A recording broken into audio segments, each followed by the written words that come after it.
하실 말씀을 아주 다 하셨는데 굳이 안철수 후보는 안 여쭤봐도 될 것 같습니다. 안철수 후보요?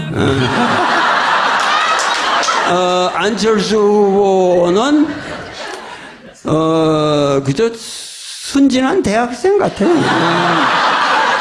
그냥 말하고 이러는 모든 게 뭐 그냥 뭐 순진한 대학생 같지 않아요? 그냥 아직도 이렇게. 그리고 뭔가 이렇게 그 사람은 뭔가 이렇게 어색하잖아요, 모든 게. 표정이라든가 말하는 게 자기화되어 있지 않고, 그래서 상당히 좀 어색하다는 느낌은 난 떨쳐버릴 수가 없어요. 그리고 자기 내면에서 나오는 소리가 아니라 누가 다 만들어준 얘기들을 이렇게 외우는 스타일인데, 예를 들면 말이에요. 예를 들면은, 4차 산업혁명, 맨 그 얘기 하잖아요. 근데 그 사람은 4차 산업혁명을 정말 모르는 사람이에요. 그거는 자기 전문이라고 생각하는데, 4차 산업혁명이라는 건 딴 거 아무것도 없어요. 뭐냐면 실업자 양산하는 새로운 구조예요.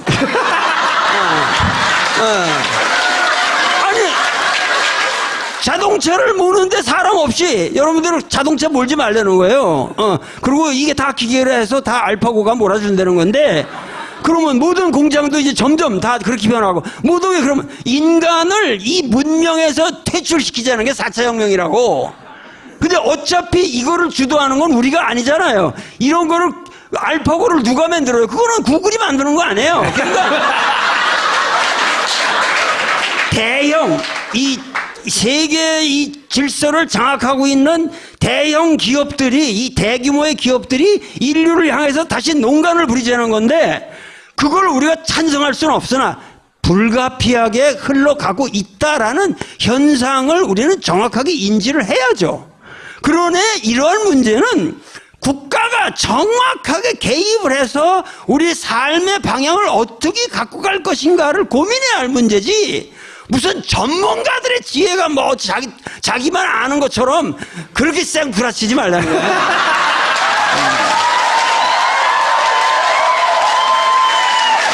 지금 저 레벨에 오르셨어요. 선생님 이제 벌써 40분 50분 다 되는데, 아니 이제 대선이 끝난 직후에 다시 오실 거예요. 근데 마지막으로, 저기 벌써 다 시간이 그렇게 지나갔다고? 40분이 지나갔어? 일단 이명박 박근혜는 어떻게 해야 되는지 한번 짚어주시고, 그 유권자들이 이번 대선을 어떻게 임해야 되는지도 한번 짚어주십시오. 박근혜는 이명박이 해먹는 것을 보고 나도 저렇게 해먹어도 되겠다. 그렇게 해서 용기를 얻은 사람입니다.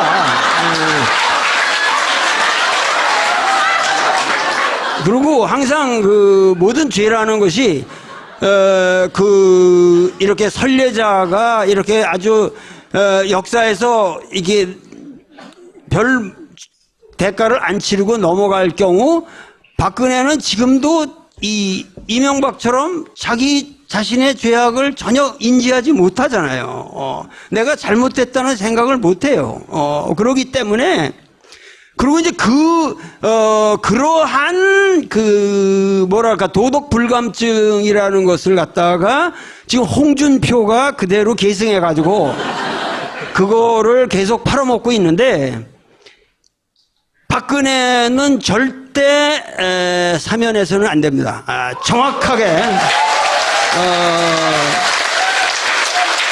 정확하게 역사에서 응징을 받아야 되고, 이명박도 물론 단죄되어야 할 뿐만 아니라 그 몇십 조 말아먹은 걸 갖다가 다시 다 뱉어놔야 됩니다. 내가 꼭 해야 될 한 얘기가 있어요. 하나의 얘기가, 우리 역사에서 이 대선에서 너무 짚고 넘어가지 않은 문제가 하나 있습니다. 근데 제 책을 보면은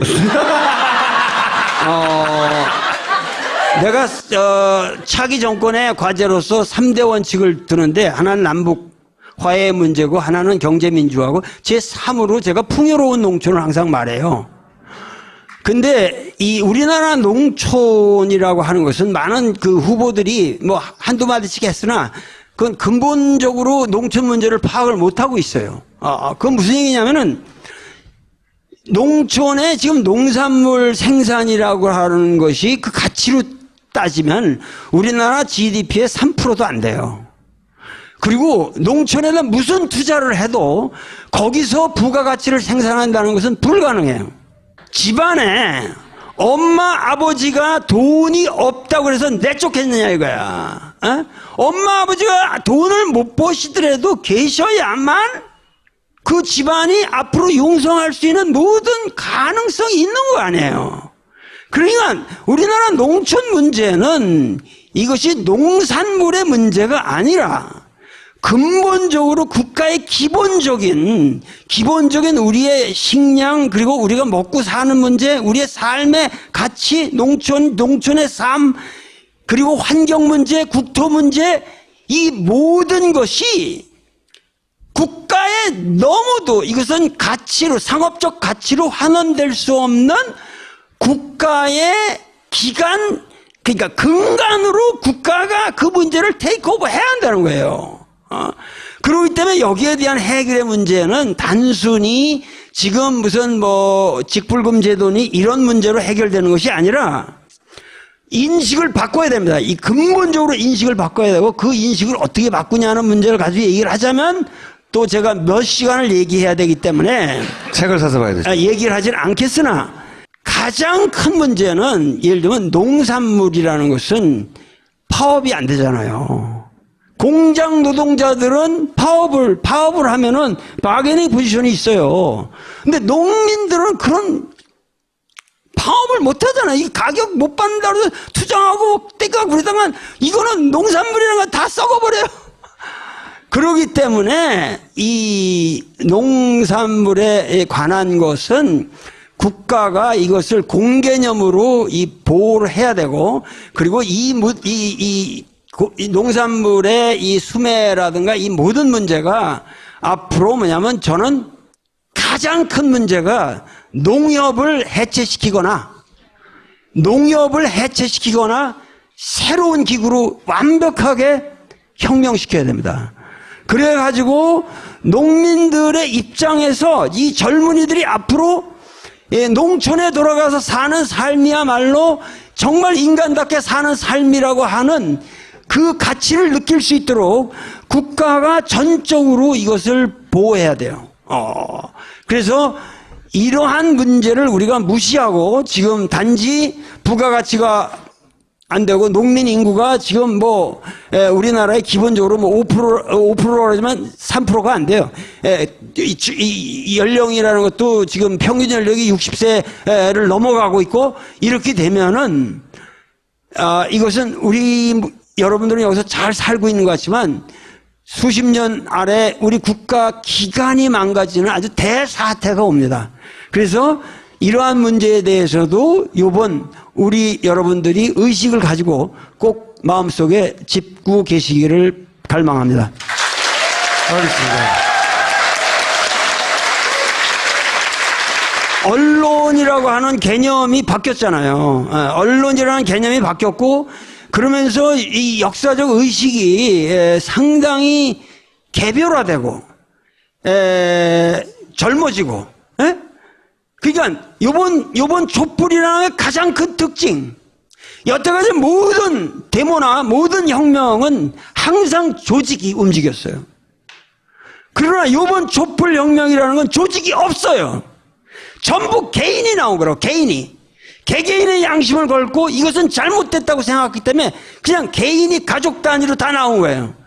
그렇기 때문에 앞으로 오는 이 우리 새로운 혁명적 국면이라고 하는 것은 이러한 국민 개개인의 개인 각성된 의식을 통과하지 않는 정치는 이제 못 살아요. 절대 못 살아요. 그러니까 꼭 투표합시다. 그렇기 때문에 모든 개인이 자기 양심을 걸고 이번 투표는 꼭 해야 됩니다.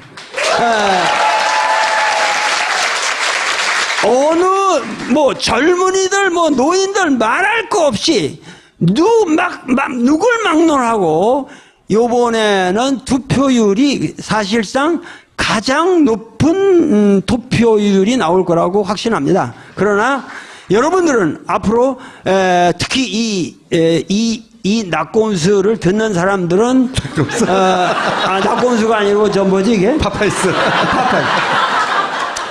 이 파파이스를 듣는 사람들은 1000% 1000% 그리고 주변의 모든 사람들을 데리고 꼭 나가서 투표를 하시고 누구를 찍을 것인가 하는 것은 이미 충분히 여러분들이 아시고 계시기 때문에 제가 말하지 않겠습니다.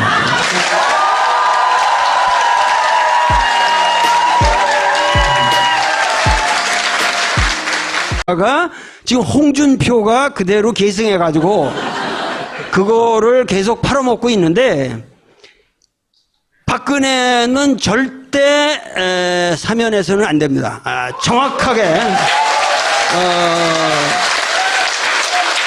정확하게 역사에서 응징을 받아야 되고 이명박도 물론 단죄되어야 할 뿐만 아니라 그 몇십 조 말아먹은 걸 갖다가 다시 다 뱉어놔야 됩니다. 내가 꼭 해야 될 한 얘기가 있어요. 하나의 얘기가 우리 역사에서 이 대선에서 너무 짚고 넘어가지 않은 문제가 하나 있습니다. 근데 제 책을 보면은 내가 차기 정권의 과제로서 3대 원칙을 두는데 4차 산업혁명 맨 그 얘기 하잖아요. 근데 그 사람은 4차 산업혁명을 정말 모르는 사람이에요. 그거는 자기 전문이라고 생각하는데 4차 산업혁명이라는 건 딴 거 아무것도 없어요. 뭐냐면 실업자 양산하는 새로운 구조예요. 아니 자동차를 모르는데 사람 없이 여러분들은 자동차 몰지 말라는 거예요. 그리고 이게 다 기계로 해서 다 알파고가 몰아준다는 건데 그러면 모든 공장도 이제 점점 다 그렇게 변하고 모든 게 그러면 인간을 이 문명에서 퇴출시키자는 게 4차 혁명이라고. 근데 어차피 이거를 주도하는 건 우리가 아니잖아요. 이런 거를 알파고를 누가 만들어요? 그거는 구글이 만드는 거 아니에요. 그러니까 대형 이 세계 이 질서를 장악하고 있는 대형 기업들이 이 대규모의 기업들이 일단 이명박 박근혜는 어떻게 해야 되는지 한번 짚어주시고 그 유권자들이 이번 대선을 어떻게 임해야 되는지도 한번 짚어주십시오. 박근혜는 이명박이 해먹는 것을 보고 나도 저렇게 해먹어도 되겠다. 그렇게 해서 용기를 얻은 사람입니다.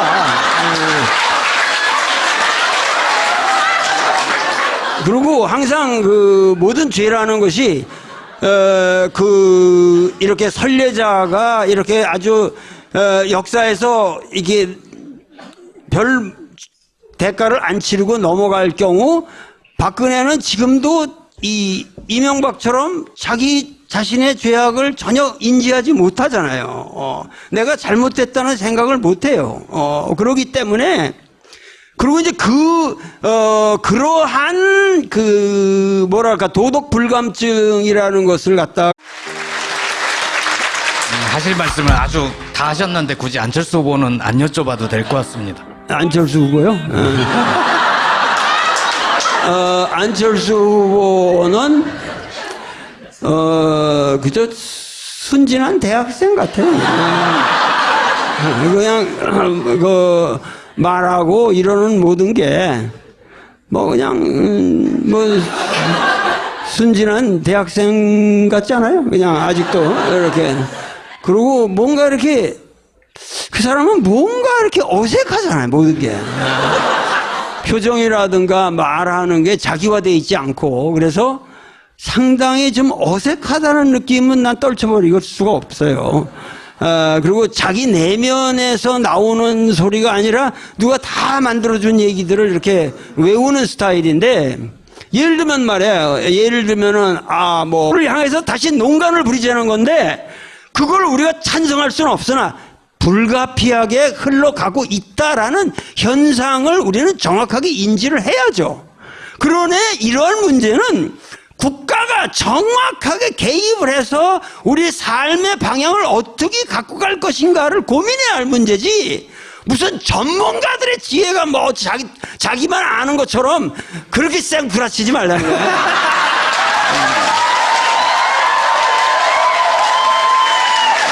지금 저 레벨에 오르셨어요.